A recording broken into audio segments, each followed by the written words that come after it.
ഞാൻ എന്നും നിന്റെ മാത്രം. ശേഖർ സഞ്ചരിച്ചിരുന്ന വിമാനം JFK ഇൻ്റർനാഷണൽ ന്യൂയോർക്കിൽ ലാൻഡ് ചെയ്യാൻ തയ്യാറാകുന്നു.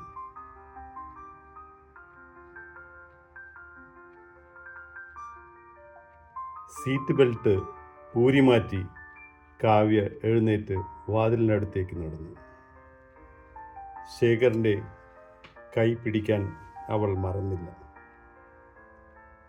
കാവ്യ ഇമിഗ്രേഷൻ നടപടികൾ പൂർത്തിയാക്കി ബാഗേജ് എടുക്കുവാനായി അങ്ങോട്ട് നീങ്ങി. വിമാനത്തിൽ നിന്ന്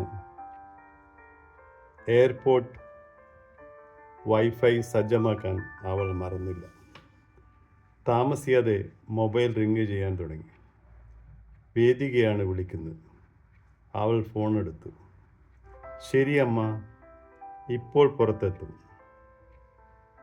ഇമിഗ്രേഷനിലും ബാഗേജ് എടുക്കുന്നതിലും കാവ്യ ശേഖറിനെ സഹായിച്ചു.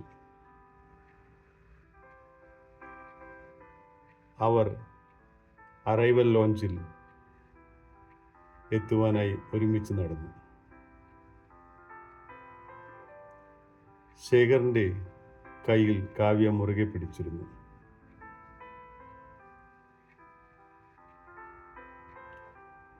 എൻട്രൻസിൽ എത്തിയപ്പോഴേക്കും ബന്ധുക്കളും സുഹൃത്തുക്കളുമെല്ലാം അവരവരുടെ ആളുകളെ സ്വീകരിക്കാൻ നിൽക്കുന്നതായി അവർ കണ്ടു. കാവ്യ അമ്മയെ തേടി കണ്ണുകൾ സഞ്ചരിക്കുകയായിരുന്നു. അവിടെ ഒരു മിഡിൽ ഏജ്ഡ് സ്ത്രീ നിൽക്കുന്നുണ്ടായിരുന്നു. വളരെ മനോഹരമായി ഇന്ത്യൻ സാരി ചുറ്റിയ ഒരു സ്ത്രീ. അത് വേദികയായിരുന്നു. വേദിക കാവ്യയുടെ അടുത്തേക്ക് ഓടി വന്ന് വാരിപ്പുണർന്നു. Welcome my dear. പ്രവേശന കവാടത്തിൽ ഏറെ പരിചിതമായ ആ മുഖം കണ്ട് ശേഖർ ഞെട്ടിത്തെറിച്ചു. ഓ ദൈവമേ, വേദികയല്ലേ അത്? വർഷങ്ങൾക്ക് ശേഷം ഒരു കണ്ടുമുട്ടൽ വീണ്ടും. അപ്പോൾ ആരാണ് കാവ്യ? ഓ കാവ്യ എൻ്റെ മകളാണോ? എൻ്റെ കൊച്ചുകുട്ടി. ഈശ്വര, അതുവരെ തോന്നാത്ത വാത്സല്യവും സ്നേഹവും ശേഖറിന് കാവ്യയോട് ആ നിമിഷം തോന്നി. അപ്പോൾ അത് മനസ്സിലാക്കിയിട്ടായിരുന്നോ അവൾ തന്നോട് അടുപ്പം കാണിച്ചത്? അയാൾ ഓർത്തു. അതുകൊണ്ടാണ് അവൾ അത്രയ്ക്ക് അടുപ്പം കാണിച്ചത് അല്ലേ? എന്നിട്ടും ഒന്നും അറിയില്ല എന്ന മട്ടിൽ പെരുമാറി. നല്ല കള്ളിയാണവൾ. കാവ്യ വേദികയുടെ കരം പിടിച്ച് ശേഖറിനടുത്തേക്ക് വന്നു. ശേഖറിൻ്റെ ഉള്ളു തുറക്കൽ. നീണ്ട 17 വർഷത്തെ ഇടവേള ഉണ്ടായിരുന്നു അവർക്കിടയിൽ. വേദികയുടെ കണ്ണുകൾ ശേഖറിൽ തറച്ചു നിന്നു. പ്രായവും കാലവും നൽകിയ ചുളിവുകളും മുറിവുകളും ശേഖറിൻ്റെ മുഖത്തും ശരീരത്തിലും മനസ്സിലും പോറലേൽപ്പിച്ചിരുന്നു. മുടിയിഴകൾ നരച്ചിരുന്നു. ദുഃഖഭാരം പീറുന്ന കണ്ണുകൾ സദാ ആരെയോ തെരയുന്നത് പോലുണ്ടായിരുന്നു. അവളുടെ കണ്ണുകൾ നിറഞ്ഞൊഴുകി. വേദിക 17 വർഷം മുമ്പേ ഉണ്ടായിരുന്നതിനേക്കാളും സുന്ദരിയായി ശേഖറിന് തോന്നി. പ്രായത്തിൻ്റെതായ പക്വത കൈവന്നിട്ടുണ്ട്. എങ്കിലും അവൾ പഴയ ദേവിക തന്നെ. അവരുടെ മനസ്സുകൾ വർഷങ്ങൾ പിന്നോട്ട് പോയി. ഇരുവരും ഏറെ നേരം പരസ്പരം നോക്കി നിന്നു. ഒടുവിൽ കാവ്യ ഇടപെട്ടപ്പോഴാണ് വേദിക സ്വയം തിരിച്ച് ഓർമ്മയിലേക്ക് വന്നത്. രണ്ടുപേരുടെയും വർത്തമാനകാലത്തിലേക്ക് അവർ തിരിച്ചെത്തി. സുഖമല്ലേ വേദികയും? ശേഖറിൻ്റെ കണ്ടമിടറുന്നുണ്ടായിരുന്നു.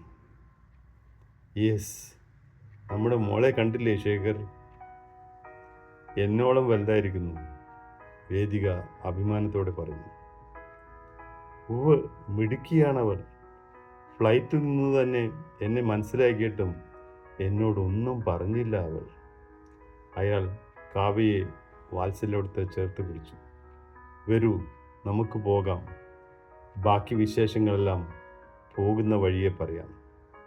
വേദിക കാവ്യയെയും ശേഖറിനെയും ബാഗുകൾ വെച്ചിരുന്ന ട്രോളി മെല്ലെ തള്ളി കാറിനടുത്തേക്ക് നടന്നു.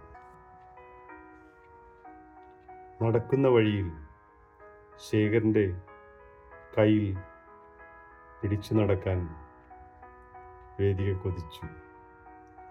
എന്നാൽ കാവ്യ ശേഖറിനെ പിടിച്ചു നടക്കുകയായിരുന്നു. ശേഖറിന് ഇനി കയ്യിലുള്ള വടി ആവശ്യമില്ല എന്ന് മനസ്സിൽ ചിന്ത വരുന്നുണ്ടായിരുന്നു. തൻ്റെ ഒരു വശം തൻ്റെ പ്രിയതമയും മറുവശം തൻ്റെ എല്ലാമായ കാവ്യക്കുട്ടിയും. ഇത്രയും ധന്യമായ ഒരു മുഹൂർത്തം ശേഖർ ഓർക്കാതെ ശേഖറിൻ്റെ മുന്നിലേക്ക് ദൈവം കൊണ്ടെത്തിക്കുകയായിരുന്നു. ഈ നിമിഷം മരിച്ചാൽ പോലും നഷ്ടപ്പെടാൻ ഒന്നുമില്ല എന്ന ചിന്ത ശേഖറിലേക്ക് എത്തിച്ചു. താൻ നീണ്ട ഒരുപാട് വർഷം കാത്തിരുന്ന, സ്വപ്നം കണ്ടിരുന്ന ഒരു നിമിഷം, ഇത് സ്വപ്നമോ യാഥാർത്ഥ്യമോ എന്ന ശേഖർ ആലോചിക്കുകയായിരുന്നു. 17 വർഷങ്ങൾ തൻ്റെ ജീവിതത്തിൽ ഒരിറ്റില്ല വെള്ളം കിട്ടാതെ വരണ്ടുറങ്ങിയ മരുഭൂമിയിലെ ജീവിതമായിരുന്നു. ഇനിയെങ്കിലും ദാഹജലം കിട്ടുമല്ലോ എന്നോർത്ത് ശേഖറിൻ്റെ കണ്ണുകൾ നിറഞ്ഞു.